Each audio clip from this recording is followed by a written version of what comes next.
안녕하십니까 성도 여러분, 최성수 목사의 말씀 묵상 시간입니다. 온전한 예배를 위해 캄보디아 바텐방 신학교에서 제공합니다. 오늘 본문은 시편 31편 1절로 24절까지의 말씀이고요. 그러하여도 주를 의지하는 신앙, 이 제목으로 말씀을 묵상하겠습니다. 성도 여러분, 신앙생활에서 언제가 가장 힘드십니까? 이런 내용으로 질문을 해보면 사람들의 대답 중 가장 많았던 건 마음을 지키기가 어려운 상황이었습니다. 여기서 마음 지키기란 어려운 형편과 상황에서도 하나님을 신뢰하는 마음을 지키는 걸 의미합니다. 강력한 유혹 앞에서 혹은 핍박과 박해에도 흔들리지 않는 마음을 갖는 것, 이것이 참으로 힘들다고 합니다. 하나님이 어떠한 분인지 성경을 통해 잘 알아도 실제 상황에선 보이지 않는 하나님이 자기를 지키고 보호하실지 확신하지 못한다는 거죠. 이 말은 유혹이 있고 핍박과 박해가 있을 때 하나님을 신뢰하는 마음을 포기한 경험이 있다는 뜻이기도 합니다. 그리스도인이라면 누구나 한 번쯤 겪어보았을 일이라고 생각하는데요. 하나님은 우리의 연약함을 잘 아시고 또 우리의 죄를 용서하시는 분이니 설령 마음을 지키지 못했을 때라도 우리는 이 사실을 반드시 기억하고 있어야 하고요. 탕자의 비유에서처럼 주님께 돌아가길 포기하지 말아야 합니다. 그런데 오늘 본문을 묵상하면서 이런 의문이 듭니다.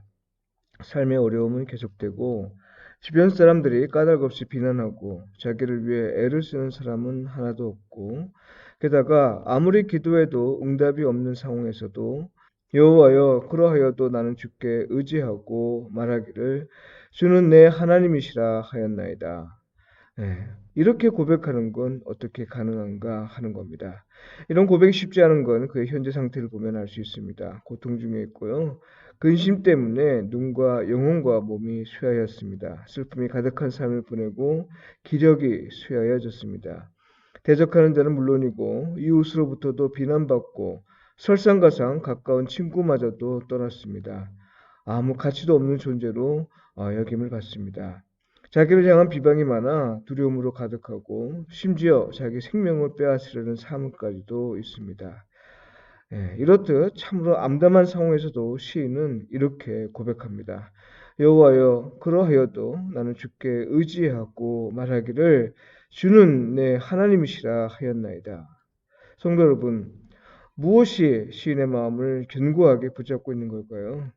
무엇이 온갖 고난을 받고 또 하나님이나 사람에게서 아무 도움을 받지 못하고 심지어 생명의 위기를 겪는 상황에서도 침묵하시는 여호와 하나님을 신뢰하게 한 걸까요? 본문을 몇 번 반복하여 읽어보았으나 구체적인 이유를 찾기가 쉽지 않습니다. 다만 본문의 제안에서 살펴본다면요. 기도 가운데 표현된 하나님에 대한 기대입니다. 시인은 하나님이 어떠한 분임을 잘 알고 있었습니다. 비록 고난 가운데 있어 주변 사람들의 비난을 받고 심지어 하나님의 존재마저도 의심되는 그런 상황에서도 시인은 하나님이 견고한 바위이고 구원하는 산성임을 알았습니다. 또한 하나님은 누구보다도 자기를 잘 알고 또 어떤 상황에서도 자기를 당신의 뜻에 따라 인도하시는 분임을 알았습니다. 자기 백성이 부르짖는 소리에 귀를 기울이시는 분임을 알았습니다.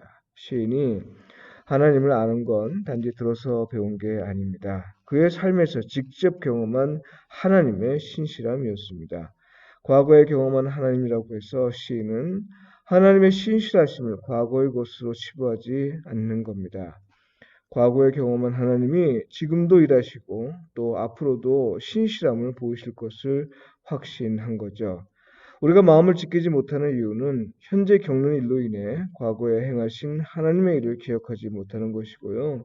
설령 기억한다 해도 현재 고통과 슬픔과 두려움에 압도되거나 각종 유혹에 미혹되어 과거에 경험한 하나님이 오늘도 또 내일도 같은 하나님으로서 나타나실 걸 인정하지 못하는 겁니다. 또 다른 이유가 있다면요. 시인은 세상을 다스리고 심판하시는 분이 하나님을 알았습니다. 하나님이 세상을 다스리시고 심판하시는 분이라면 지금 겪는 일이 어떠해도 그것은 하나님의 손에 있는 것이지 원수의 손에 있지 않은 겁니다. 이것을 안다면 비록 고난이라도 그것은 하나님이 함께 계시는 모습 중 하나임을 인정할 수 있고요. 또한 하나님은 자기 백성을 반드시 지키실 것을 인정할 수 있습니다.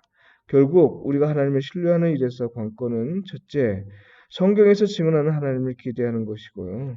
둘째, 우리가 하나님의 다스림을 받는 사람임을 인정하는 겁니다. 달리 말해서 우리는 지금 하나님 나라의 백성으로서 이 땅에 살고 있음을 인정하는 거죠. 성도 여러분, 오늘도 주 안에 거하시면서 하나님을 신뢰하는 일에서 성령님의 인도하심을 받으시길 바라고요. 서로 사랑하고 서로 돕고 서로 세워주는 삶을 통해 하나님과 이웃에게 복음에 합당하게 반응하며 사시길 축복하며 기도합니다.